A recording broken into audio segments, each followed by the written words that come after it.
In indexing mode, you tell the drive what you want it to do by filling in some tables with what position to go to at some speed and accelerations and how long to dwell at that location. Then fill in the next one and the next one, etc. to build your motion profile. You can loop backward or forward to any of the 64 possible indexes, and each index can be repeated up to 65,000 times. The L7C servo system handles multiple types of indexing moves. In this video, we'll cover the absolute and relative moves. In Part 2, we'll cover blended and registration moves, and in Part 3, we'll cover rotary moves, which have their own unique way of doing things. Of course, the best way to see how all of this works is with live examples, so let's do it. I'm going to assume you've seen the Quick Start videos and you're already familiar with the DriveCM software, which you can download for free at AutomationDirect.com. So I'm going to breeze through a lot of the setup steps.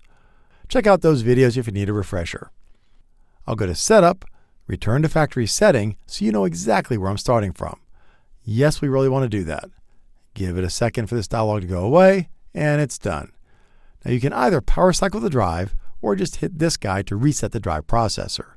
Yes, we want to do that. Wait for it to reconnect, and we're ready to go.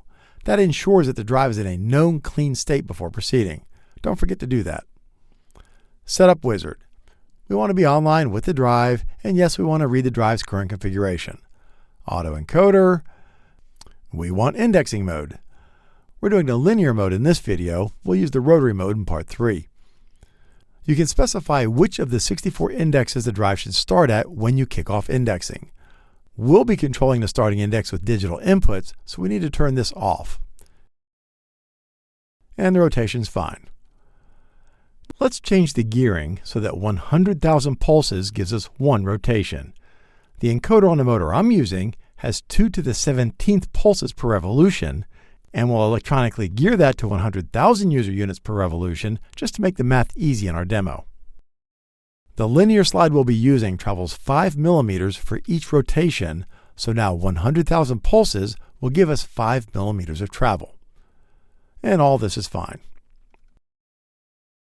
Using digital inputs, we need to be able to enable the servo, select a couple indexes, and start and stop the indexing. Now I have signals wired to input 2 for home and input 7 and 8 for over travel limits for other demos, so I'll assign those just to remind us they're there. We won't be using them in this demo, but we do need to flip the sense so they don't interfere with us. For the outputs, let's keep an eye on the origin and the position signals. We'll use those in Part 2. And I'll clear out the rest. I'll select homing mode 35 as the default in case we need to quickly clear the position register to 0. That doesn't actually move the motor, it just clears the position register. Write all of that to the drive. Give it a second, and it's done. And again, we always reset the drive's controller after making changes to ensure all loose ends got cleaned up. Wait for it to reconnect, we're good to go. I put this ruler here and added this black paper triangle so we can see how far the slide travels. I'll go to jog to move the carriage somewhere near the center of the slide. And I'll move the ruler so it aligns with 100 millimeters. Let's go to homing, which we set up to mode 35. All that does is clear the position register to 0, making this the new origin. Great, we're all set up, so now we can finally do some indexing examples. Click on this guy to go to the indexing setup. Let's do an absolute move to go to the 100,000 pulse mark, which should be 1 rotation, which should make the carriage move 5 millimeters.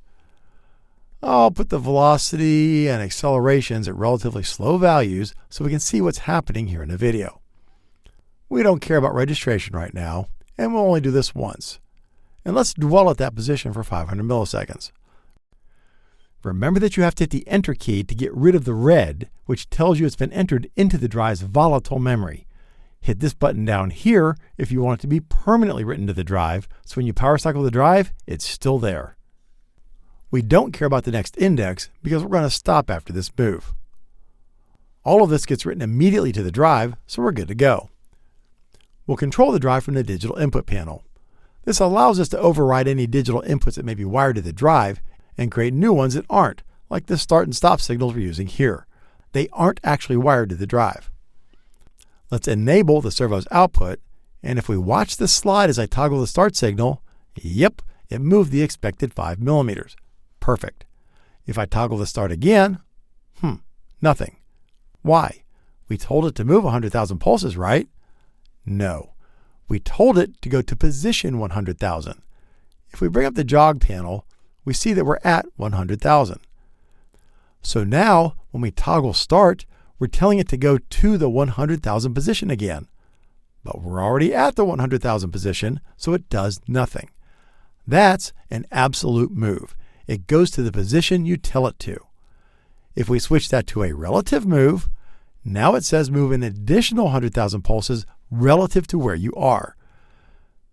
If we watch the slide each time we toggle the start signal, the motor moves another 5 millimeters relative to where we were. To get back to 0, we could do a relative minus 400,000 pulses. Instead, let's just do an absolute move directly to 0. Toggle start, and we're back where we started from. Let's do a relative move, 100,000 pulses, or 5 millimeters, but this time, repeat that 3 times. And let's do all for 2 seconds, and then make the next index index 1. We'll have index 1 return to absolute position 0 at a speed of 1,000,000 pulses per second. And I'll speed up the accelerations too. So we should move rapidly back to 0. I'll toggle start, and we see the 3 5 millimeter moves execute, then a 2-second dwell, and then the index 1 move rapidly back to 0. Notice that the dwell only affected the time between index 0 and 1. It didn't affect the time between the 3 iterations of index 0. Those executed one right after the other. Just something to be aware of. Do you have to go to the next index? Nope. You can jump to any index you want. And you can start at any index you want. For example, in the setup wizard, we only set up 2 of the 6 possible index select bits. You can see from this table in the user manual that when none of the 6 bits are enabled, the drive starts at index 0. When the first bit's enabled, it starts at index 1. When the second one's enabled, it starts at index 2. And when both of those are enabled, it starts at index 3. And when they're all enabled, it starts at index 63. So it's selecting indexes based on a binary pattern. Since we're only using 2 of the index select bits, we can only select indexes 0 through 3 before the pattern repeats. But any one of those 4 starting indexes could jump to any of the other indexes, which can jump to any other index, and so on. So even though our 2 selector bits only allows us to have 4 starting points, that doesn't limit the number of total moves at all. You still have all 64 indexes available to you. And remember, if you run out of digital inputs, all 6 of the index select bits can be controlled via Modbus. So don't forget you have that option.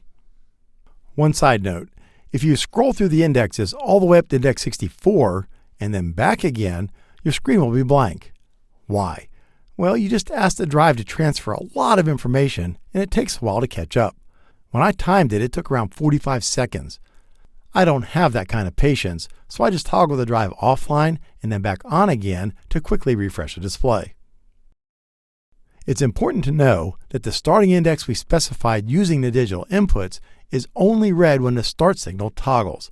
So you can change these to get ready for your next sequence while the move is in progress. It won't impact the current move at all. Of course, if you need to stop the move, just toggle the stop signal. The absolute and relative moves are really powerful all by themselves, but the L7C drive doesn't stop there. It also provides a blended move, the ability to move relative to our registration mark, and it has moves specifically designed for rotary motion. Join us in Part 2 and Part 3, where we'll see how all of that works.